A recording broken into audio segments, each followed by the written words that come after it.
Shri M K Haridas, ഇന്ന് രാവിലെ തൃശ്ശൂരിൽ ഒരു കെട്ടിടം തകർന്നു വീണു, 3 പേർ മരിച്ചു. 20 വർഷത്തോളം പഴക്കമുള്ള കെട്ടിടമാണെന്ന് പറയുന്നു. വൈകുന്നേരമായപ്പോഴേക്കും കുന്നംകുളത്ത് മുൻവശം തകർന്ന കെട്ടിടം റോഡിലേക്ക് വീണു. അതും ഏതാണ്ട് പഴക്കമുള്ള. അല്പസമയത്തിനകം സൂരജ് അങ്ങോട്ടേക്ക് എത്തും. അപ്പോൾ നമുക്ക് അതിന് കൂടുതൽ വിശദാംശങ്ങൾ ചോദിക്കാം. അടുത്ത ആളില്ലാത്തതുകൊണ്ട് വലിയ ദുരന്തം ഒഴിവായി എന്നാണ് പറയപ്പെടുന്നത്.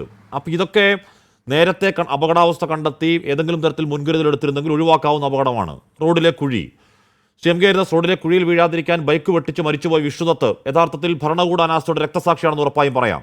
നമ്മുടെ റോഡുകളിൽ അതാർക്കും എപ്പോഴും സംഭവിക്കാവുന്ന ദുരന്തമാണ്. ഇപ്പോൾ ഞാൻ എല്ലാ ദിവസവും പോകുന്ന റോഡാണ്, അങ്ങേക്കും അറിയാവുന്ന റോഡാണ്. ആ തൃക്കാക്കര ക്ഷേത്രത്തിന് മുന്നിലൂടെ ഇടപ്പള്ളിയിലേക്ക് പോകുന്ന വഴി, പോകുന്ന പോക്കിൽ റോഡിൽ കുഴിച്ചം കിട്ടിയിരിക്കുകയാണ്. നല്ല സ്ക്വയർ രൂപത്തിൽ വെള്ളം നിറഞ്ഞു കിടക്കും.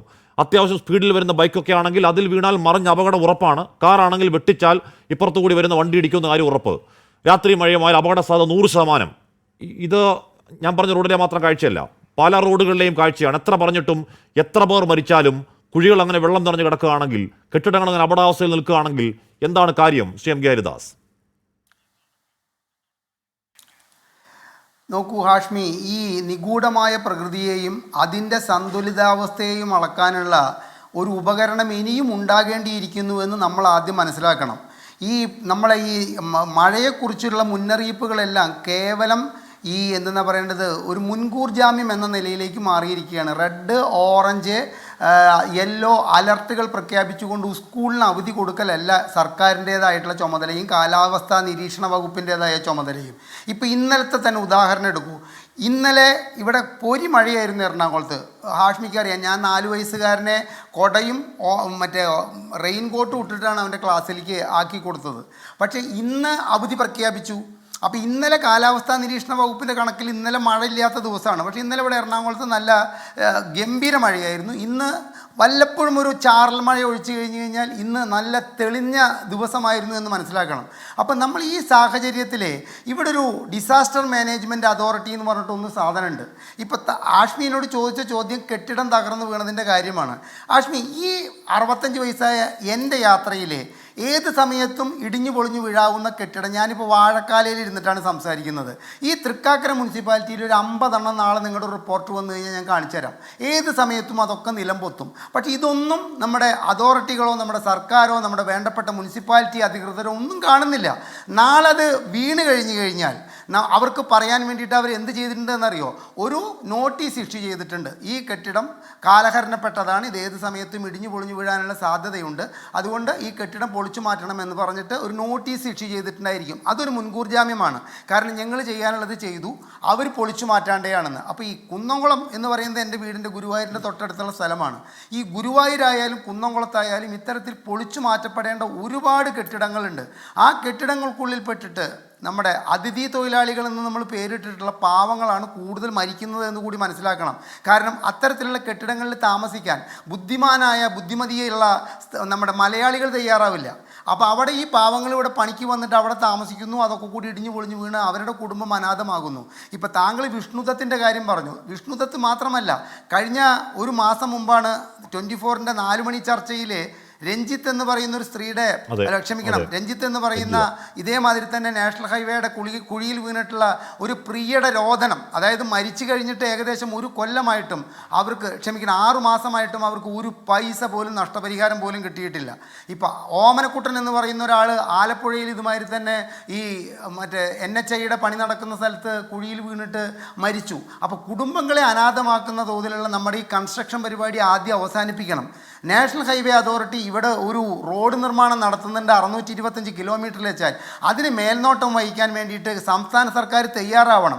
ഓരോ ടെൻഡറിലും 10% തുകയോളം ഇത്തരത്തിലുള്ള സുരക്ഷാ മുന്നറിയിപ്പുകൾക്കുള്ള ബോർഡുകൾ സ്ഥാപിക്കുന്നതിനും റിബൺ കെട്ടുന്നതിനും ഒക്കെയായിട്ട്, അതുമാതിരി തന്നെ രാത്രി അവിടെ ചുവന്ന ബൾബ് സ്ഥാപിക്കുന്നതിനും ഒക്കെയായിട്ട് ടെൻഡറിൽ ഉൾക്കൊള്ളിച്ചിട്ടുള്ള ഒരു നാടാണ് ഇതെന്ന് മനസ്സിലാക്കണം. അപ്പോൾ അത്തരത്തിൽ ടെൻഡറിൽ കൃത്യമായിട്ട് സുരക്ഷാ മാനദണ്ഡങ്ങൾ പാലിക്കാൻ വേണ്ടിയിട്ട് ഒരു തുക ഉൾക്കൊള്ളിച്ചിട്ട് അത് ആ പണി ഏറ്റെടുത്തിട്ടുള്ള നമ്മൾ റോഡിലെ കുഴി കുറച്ച് ഭീകരമാണ്. ഇന്ന് നമ്മളിപ്പോൾ റോഡ് തന്നെ പൊട്ടിപ്പൊളിഞ്ഞ് കുഴിയാവുന്നതിനോടൊപ്പം തന്നെ നമ്മുടെ ഇവിടുത്തെ ആചാരമുണ്ടല്ലോ റോഡ് കുഴിച്ചിടുക എന്ന് പറയുന്ന സാധനം. അത് ഇപ്പോൾ എറണാകുളത്ത് തന്നെ പല റോഡിൽ പോയി നോക്കൂ, നല്ല സ്ക്വയർ ആകൃതിയിൽ ഇങ്ങനെ കുഴിച്ചിട്ടിരിക്കുക.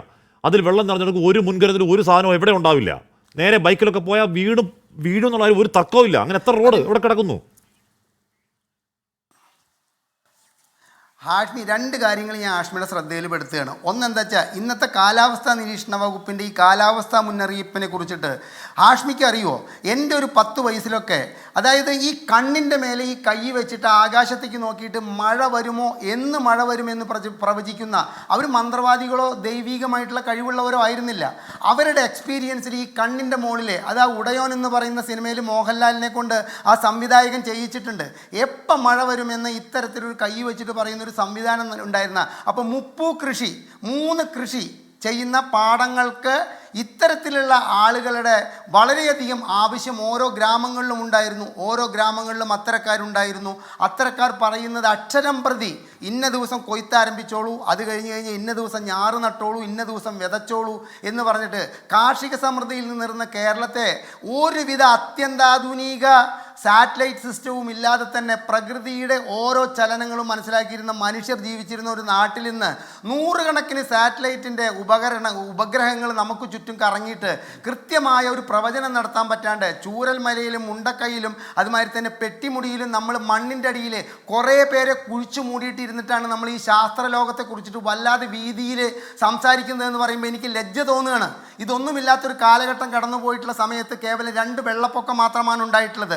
അതും പറയുന്നു, ആ വെള്ളപ്പൊക്കത്തിൻ്റെ മുന്നറിയിപ്പ് അന്നത്തെ കാലാവസ്ഥാ നിരീക്ഷകരായ ഇത്തരത്തിൽ തലമുതിർന്ന ആളുകൾ പറഞ്ഞിട്ടുണ്ടായിരുന്നു. ഈ പ്രാവശ്യം ഇത്ര പറ, അന്ന് പറക്കണക്കിനാണ് മഴയെ അളക്കുക, ഇത്ര പറ മഴ പെയ്യും, അതുകൊണ്ട് എല്ലാവരും ജാഗരൂകരായിരിക്കണമെന്ന് പറഞ്ഞിട്ടുണ്ടായിരുന്നു. താങ്കൾ പറഞ്ഞിട്ടുള്ള ഈ റോഡിൻ്റെ സിസ്റ്റം താങ്കൾക്ക് ഓർമ്മയുണ്ടോ എന്ന് അറിയില്ല, എനിക്ക് ഉണ്ടാവാനുള്ള സാധ്യതയില്ല. ഈ റോഡ് സൈഡിലെ ഈ വലിയ കരിങ്കല്ല് വെച്ചിട്ട് അതിൻ്റെ മുകളിൽ ഒരു തകിട് വെച്ചിട്ട് ഈ ടാർ മിക്സ് ചെയ്തിട്ട് റോഡ് പണി നടത്തിയിരുന്നൊരു കാലം ഉണ്ടായിരുന്നു. അതായത് അതിന് ഞങ്ങൾ പറയുക ശർക്കര വരട്ടി ഉണ്ടാക്കുകയാണെന്നാണ് പറയുക. അന്ന് ഉപയോഗിച്ചിരുന്ന മെറ്റല് ഇന്നത്തെ 3/4 ഇഞ്ചിൻ്റെ മെറ്റൽ ഉപയോഗിച്ചിട്ടാണ് അന്നത്തെ റോഡ് പണിയുടെ ആദ്യത്തെ കോട്ടിങ്ങും അതിൻ്റെ മുകളിൽ കുറേ ഈ പൂഴി നമ്മുടെ പുഴമണൽ വിരിച്ചിട്ടാണ് ഇത്തരത്തിലുള്ള കാര്യങ്ങൾ ചെയ്യുക. അപ്പോൾ ഉണ്ടാവുന്നത് എന്താ, ഇത്തരത്തിൽ 1ഓ 2ഓ ഈ മെറ്റലുകൾ ഇളകിപ്പോയി കഴിഞ്ഞാൽ ഉണ്ടാവുന്ന കുഴികൾ വളരെ പെട്ടെന്ന് NMR എന്ന് പറഞ്ഞിട്ട് അന്ന് PWDക്ക് ഒരു വിഭാഗമുണ്ട്. NMR തൊഴിലാളികൾ ഈ കാക്കി ട്രൗസറും കാക്കി ഷർട്ടും ഇട്ടിട്ട് അവർ ഒരു ബക്കറ്റും കാര്യങ്ങളും പിടിച്ച് നടക്കുന്നത് കാണാം. അപ്പോഴപ്പോൾ ആ കുഴി അടയ്ക്കുന്ന ഒരു രീതിയും ഉണ്ടായിരുന്നു. ഇപ്പോഴത്തെ അത്യന്താധുനിക ഈ BMBC ടാറിങ്ങും കാര്യങ്ങളും വന്നപ്പോൾ ഈ ബേബി മെറ്റൽ ഉപയോഗിച്ചിട്ടുള്ള ഒരു കുഴി രൂപപ്പെട്ട് കഴിഞ്ഞാൽ 24 മണിക്കൂറിനുള്ളിൽ രൂപപ്പെട്ട കുഴിയുടെ 4 ഇരട്ടി വലിപ്പത്തിലാകുകയാണത്.